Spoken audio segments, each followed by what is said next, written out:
নমস্কার। আজ ইন্দুর হেসেলে হচ্ছে যে রান্না, তার নাম হচ্ছে ধোকার ডালনা। চলুন রান্নাটা শুরু করি।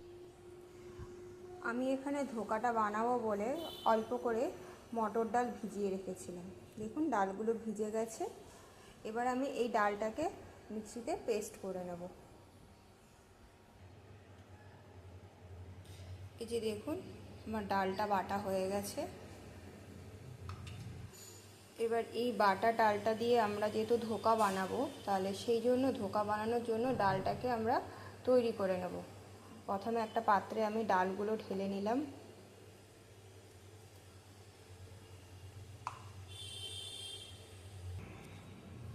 এতে আবার আমি এক এক করে দিয়ে দিচ্ছি কালো জিরে, সামান্য একটু আদা বাটা, সামান্য একটু হলুদ গুঁড়ো, সামান্য একটু লঙ্কা গুঁড়ো এবং নুন।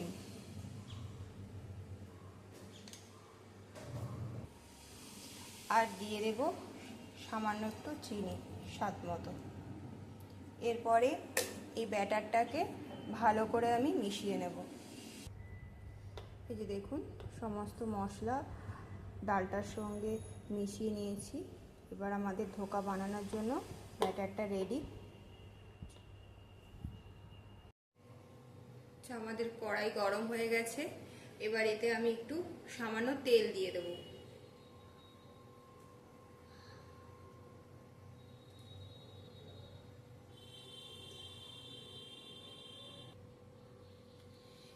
এরপর আমি বেটে রাখা ডালটা দিয়ে দেব।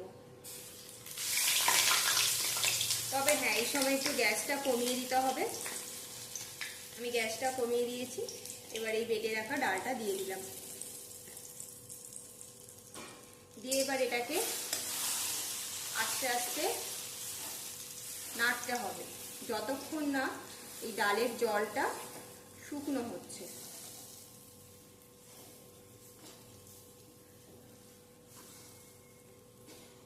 এই সময় এবার একটুখানি গ্যাসটা আমি হাই ফ্লেমে দিয়ে দেবো।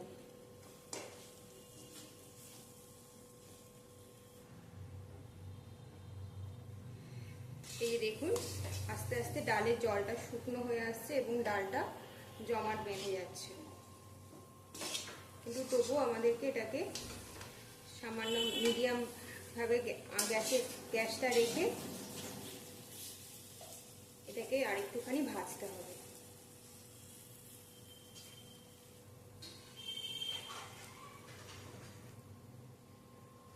এই যে দেখুন ডালটা একদম জল টেনে শুকনো হয়ে গেছে। এবারে গ্যাসটাকে আমরা অফ করে দেব। দিয়ে এবার এটাকে একটা পাত্রে ঢেলে সামান্য একটুখানির জন্য ঠান্ডা হতে দেব।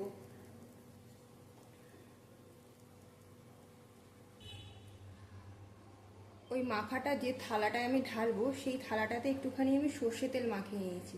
তাহলে কি হবে, যখন আমি পিস পিস করে ধোকাটা কাটবো তখন থালার গায়ে যাতে লেগে না যায়। এবারে চলুন, ওটা কড়াইতে একটু ঠান্ডা হয়ে গেছে। এবার আমি এখানে ঢেলে ওটাকে একটা ধোকার শেপ দেব। এই যে দেখুন ওই ধোকলার ওই শুকনো হয়ে যাওয়া ডালটাকে আমি থালাটার উপরে রেখে একটু সুন্দর করে মেখে নিয়ে ওটাকে একটু হাত দিয়ে আমি ঠিক করে দিচ্ছি যাতে সব দিকে সমানভাবে সাইজটা হয়। এরপর আমি এটাকে ছুরি দিয়ে কেটে পিস পিস করে নেব। এটা হচ্ছে আমাদের ঘরোয়া পদ্ধতিতে তৈরি ধোকা। আমি এইভাবেই ধোকা রান্না করি সবসময়। আমাদের বাড়ির লোকজনরা ঘরে বানানো ধোকাটাই সব থেকে বেশি খেতে ভালোবাসে, তাই জন্য আমি এই রকমভাবেই ধোকাটা বানাই।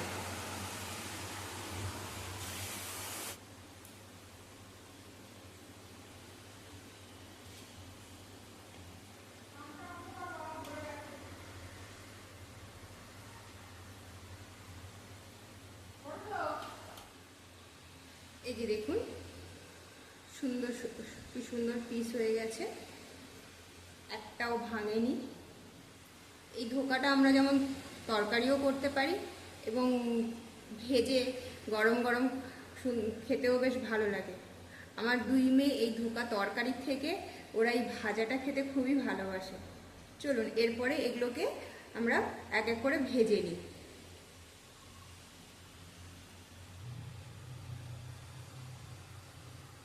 আমাদের তেল গরম হয়ে গেছে, এরপরে একে একে ধোকাগুলো দিয়ে ভেজে নেব।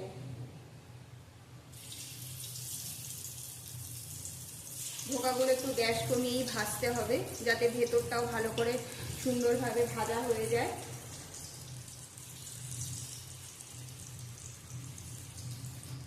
খানিকক্ষণ এক পিঠ ভাজার পরে তারপরে আমি এটাকে আবার উল্টে দেব।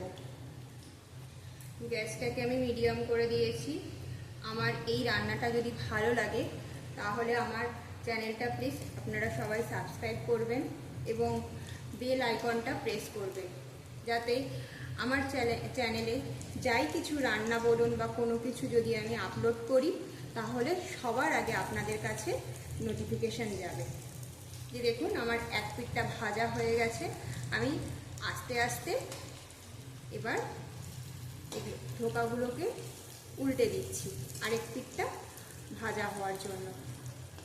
তবে এটাকে খুব বেশি কড়া করে ভাজবো না, কারণ খুব বেশি কড়া করে ভাজলে যখন আমি তরকারিতে দেব তখন এগুলো ভেঙে যাওয়ার সম্ভাবনা থাকে।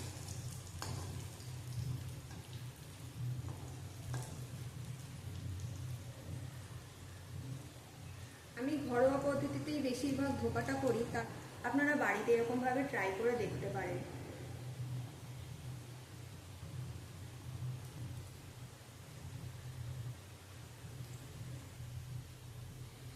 এই যে দেখুন আমার ডাল দিয়ে বানানো ধোকাগুলো সুন্দর ভাজা হয়ে গেছে। এরপর আমি এগুলোকে এক এক করে তুলে নেব।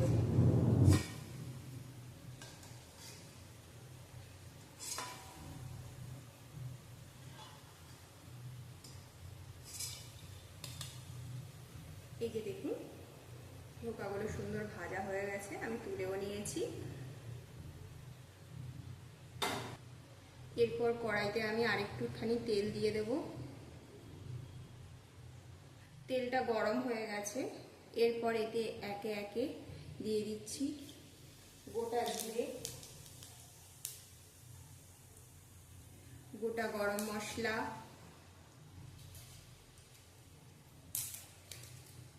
তেজপাতা,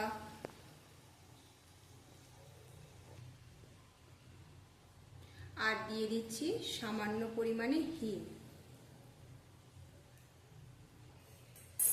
ধোকার তরকারিতে হিং পড়বে না সেটা কি হয় কখনো? আর হিংটা দিলে তরকারির সেন্টটা একটা দারুণ আসে। এই ফোড়নটা একটুখানি ভাজা হয়ে সুন্দর সেন্ট ছাড়লে এরপরে এতে আমি দিয়ে দেব ডুমো ডুমো করে কেটে রাখা আলু।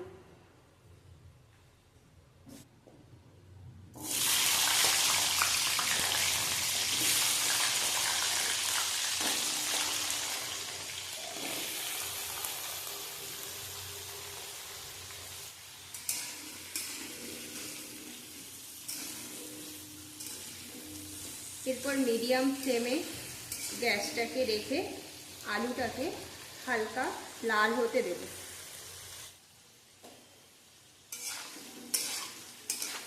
আমাদের আলুগুলো লাল করে একটু ভাজা হয়ে গেছে। এরপর এতে দিয়ে দেব আদা বাটা,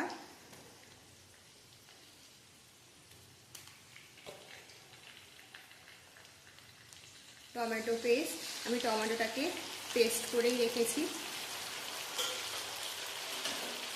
দিয়ে এবার আদা আর টমেটোটাকে একটুখানি কষিয়ে নেব যতক্ষণ না এদের কাঁচা গন্ধটা চলে যায়। এই সময় গ্যাসটাকে একটুখানি হাই ফ্লেমে করে দেব।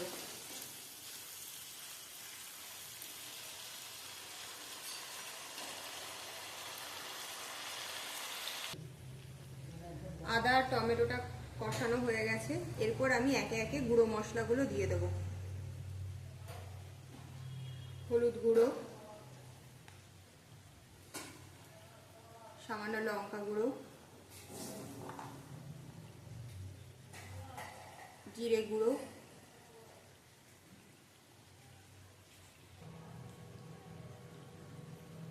ধনে গুঁড়ো, একটুখানি কালারের জন্য কাশ্মীরি রেড চিলি পাউডার, স্বাদ মতো নুন,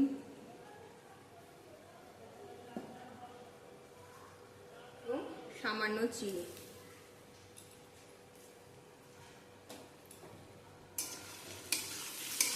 এরপরে মশলাটাকে ভালো করে একটুখানি কষিয়ে নেব।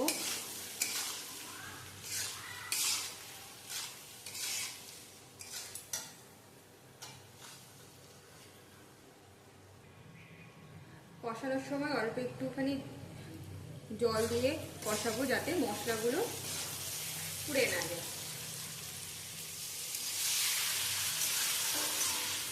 যতক্ষণ না মশলা থেকে তেল ছাড়ছে ততক্ষণ মশলাটাকে কষাবো।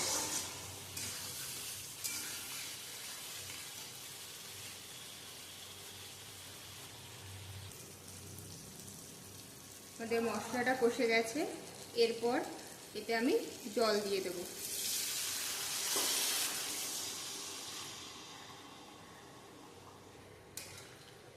এরপর আমি এটাকে ঢাকা দিয়ে দেব খানিকক্ষণ আলুটা সেদ্ধ হওয়ার জন্য।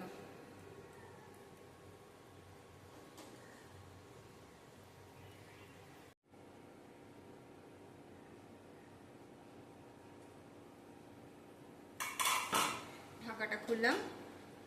দেখুন আমাদের আলু সেদ্ধ হয়ে গেছে এবং তরকারিও ফুটে গেছে। এরপর এতে আমি এক এক করে ধোকাগুলো দিয়ে দেব।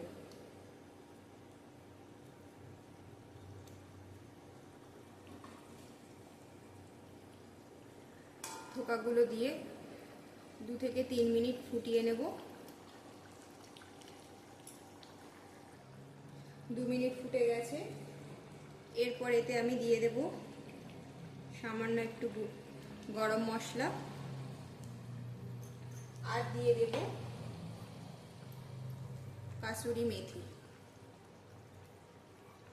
এবার এইটা দিয়ে আবার 1 মিনিট মতো ফুটিয়ে নেব। তারপরে সবশেষে নামানোর আগে সামান্য ঘি দিয়ে দেব। দিলেই আমাদের ধোকার ডালনা পরিবেশনের জন্য রেডি।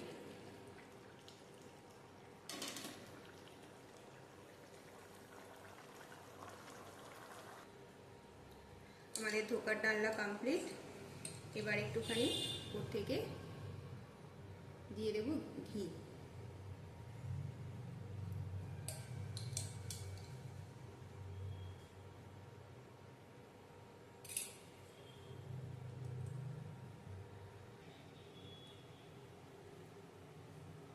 দেখুন কত সুন্দর হয়েছে এবং কালারটাও দারুণ এসছে। আমাদের ধোকার ডালনা রেডি গরম গরম ভাতে পরিবেশনের জন্য।